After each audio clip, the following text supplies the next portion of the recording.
নমস্কাৰ প্ৰিয় দৰ্শক, মোৰ চেনেল জীৱনৰ অনুভৱ মাইনুলে আপোনালোক সকলোকে স্বাগতম জনাইছোঁ।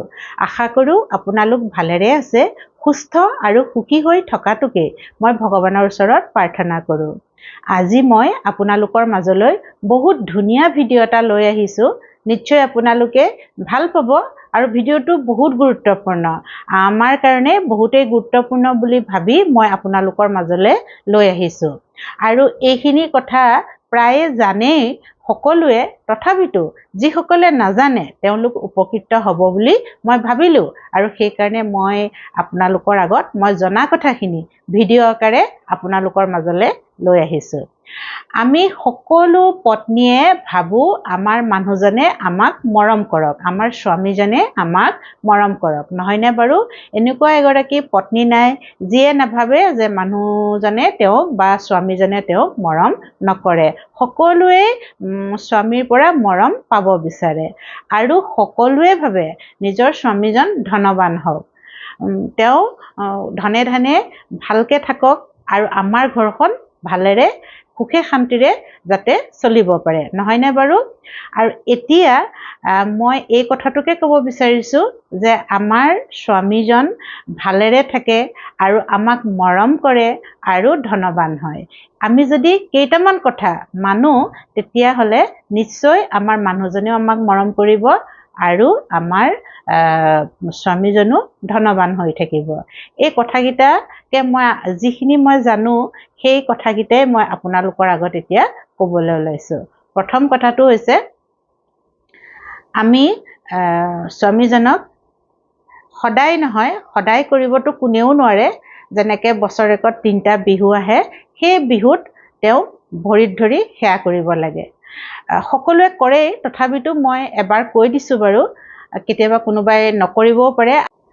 আজিকালি সকলোৱে নিজৰ স্বামীজনক বন্ধুৰ দৰেই ভাবে, নহয়নে বাৰু? আৰু বন্ধুৰ দৰেই ভাবিব লাগে, কাৰণ আমি যদি স্বামীজনক স্বামী বুলি একদম ডাঙৰ বাব এটা দিয়াৰ দৰে ভাবোঁ তেতিয়াহ'লে আমাৰ জীৱন নিৰ্বাহ কৰিবলৈ অকণমান টানো হ'ব পাৰে। কিন্তু এজন বন্ধুৰ দৰে যদি আমি স্বামীজনক ভাবোঁ তেতিয়া আমাৰ জীৱন নিৰ্বাহ কৰিবলৈ তেওঁৰ লগত সহজ হৈ পৰে, ইজি হৈ পৰে, নহয়নে বাৰু? তথাপিতো বন্ধু বুলিয়ে ভাবিব। কিন্তু যেতিয়া আমাৰ বছৰেকত 3টা বিহু আহে বা ঘৰত কেতিয়াবা ডাঙৰ কাম সকাম হয়, তেতিয়া আমি স্বামীজনক ভৰিত ধৰি সেৱা কৰিব লাগে। কিয় লাগে জানেনে?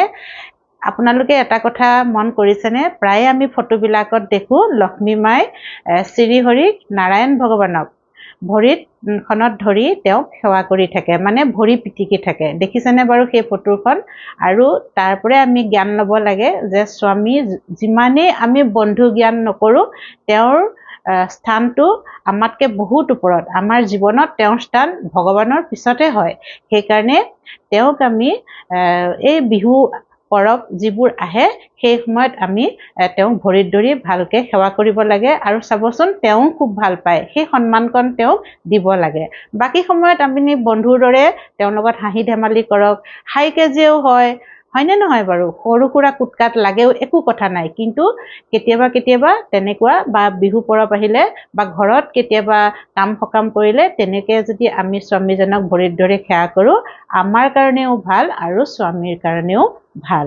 আৰু দ্বিতীয়তে, পত্নীগৰাকীয়ে সদায় ৰাতিপুৱা তুলসী পুলিৰ তলত পানী এলোটা দিব লাগে আৰু সন্ধিয়া সময়ত ঘিউৰে চাকি এগছ জ্বলাব লাগে। তেতিয়া মা লক্ষ্মীয়ে ভাল পায় আৰু মানুহজনেও আপোনাক মৰম কৰিব আৰু ঘৰলৈও ধন টকা পইচা আহিব আৰু আপোনাৰ স্বামীজন ধনৱান হ'ব। আৰু তৃতীয়তে আৰু এটা কথা, সূৰ্য দেৱতাক ৰাতিপুৱা এলোটা পানী চৰাব লাগে আৰু সেই পানী লোটাত অকণমান সেন্দুৰ নতুবা ৰঙা কুমকুম দি পেলানি আপোনালোকে যদি সূৰ্য দেৱতাক জল অৰ্পণ কৰে, তেতিয়াও আপোনাৰ স্বামীজন ধনৱান হ'ব আৰু আপোনাক মৰম কৰিব। আৰু এটা কাম হৈছে, সেই কামটো হৈছে একেবাৰে সৰু কাম, কিন্তু অকণমান ধৈৰ্য ধৰি কৰিব লাগে। কি জানেনে? যেতিয়া স্বামীজন ঘৰৰ পৰা ওলাই যায় বা যেতিয়া স্বামীজন আপোনাৰ সন্মুখত থাকে, সদায় হাঁহি মুখে থাকিব লাগে। কাৰণ দিনটোৰ কাৰণে তেওঁ ওলাই যায় আৰু আমি কি হয়, কেতিয়াবা আমাৰ মুডটো বেয়া থাকে বা আমি কামত ব্যস্ত থাকোঁ, তেওঁ যাব সময়ত সদায় ওলাই আহি ভালকৈ হাঁহি মুখে তেওঁক পঠিয়াব লাগে।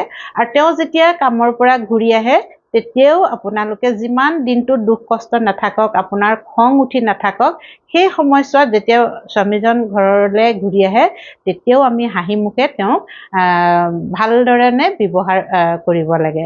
তেতিয়াও স্বামীজনে ভাল পায়, আৰু স্বামীজনে ভাল পোৱা মানে ভগৱানেও ভাল পায়। তেতিয়া আপোনাৰ স্বামীজনে আপোনাক মৰম কৰিব আৰু আপোনাৰ স্বামীজন ধনৱান হ'ব।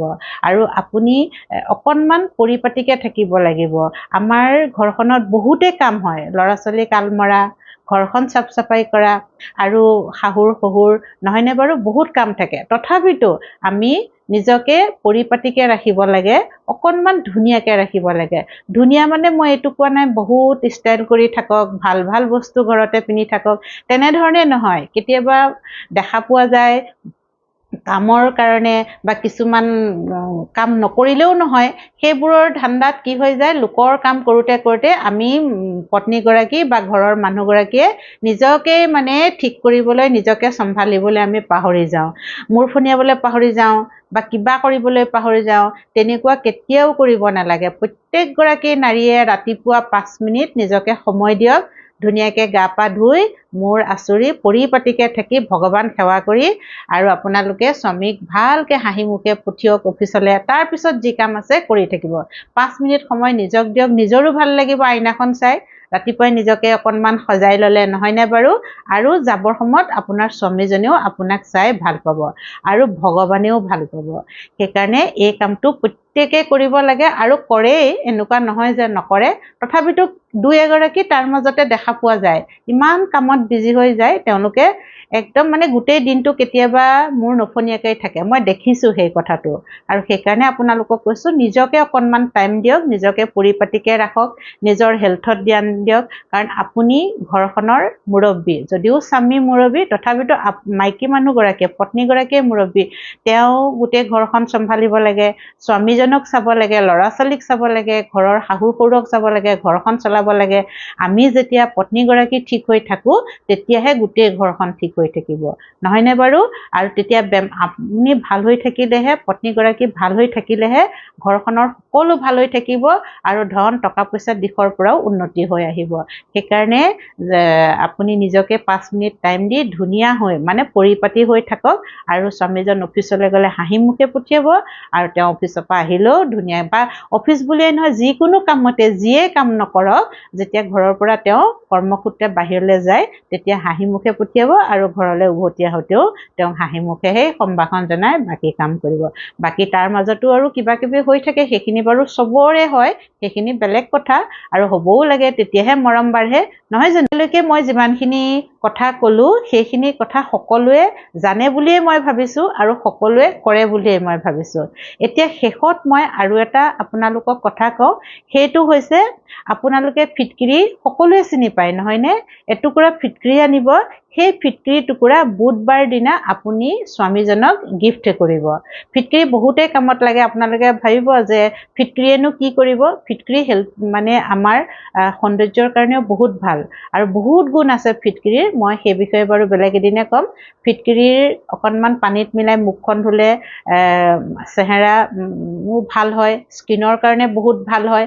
আৰু শ্ৰমিকসকলে দাড়ি খুৰোৱাৰ পিছত অকণমান ফিটকিৰি স্কিনত লগাই দিলে সেই তেওঁলোকৰ কাৰণে বহুত ভাল হয় স্কিনটো। এনেকুৱা কৰিব পাৰে। আৰু স্বামীয়ে হয়তো সুধিবও পাৰে, ফিটকিৰিয়েনো মই কি কৰিম? তেতিয়া আপোনালোকে এই কথাকেইটা ক'ব পাৰিব। আৰু বুধবাৰ দিনা যদি স্বামীক আপোনালোকে ফিটকিৰি এটুকুৰা গিফ্ট কৰে, তেতিয়া আপোনাৰ স্বামীজন বহুত ধনৱান হ'ব। লগতে ধন অহা মানে মৰম চেনেহ বৃদ্ধি হোৱা, নহয় জানো বাৰু? আৰু এই কামটো আপোনালোকে কৰি চাব পাৰে। আৰু মই জনা কথাখিনি আপোনালোকৰ আগত ক'লোঁ। যদি এই কথাখিনি ভাল লাগিল বা ভিডিঅ'টো ভাল লাগিল, লাইক কৰিব, শ্বেয়াৰ কৰিব আৰু কমেণ্টছ কৰিব। যিসকলে মোৰ চেনেলটো ছাবস্ক্ৰাইব কৰা নাই তেওঁলোককো অনুৰোধ কৰিছোঁ যাতে মোৰ চেনেলটো ছাবস্ক্ৰাইব কৰি লয় আৰু কাষতে থকা বেল আইকনটো দবাই দিয়ে। আৰু আপোনালোকৰ মৰম আৰু আশীৰ্বাদৰ কাৰণে মই আপোনালোকক হৃদয়ৰে বহুত বহুত ধন্যবাদ জ্ঞাপন কৰিছোঁ। আজিৰ ভিডিঅ'টো মই ইমানতে সামৰিছোঁ। ধন্যবাদ।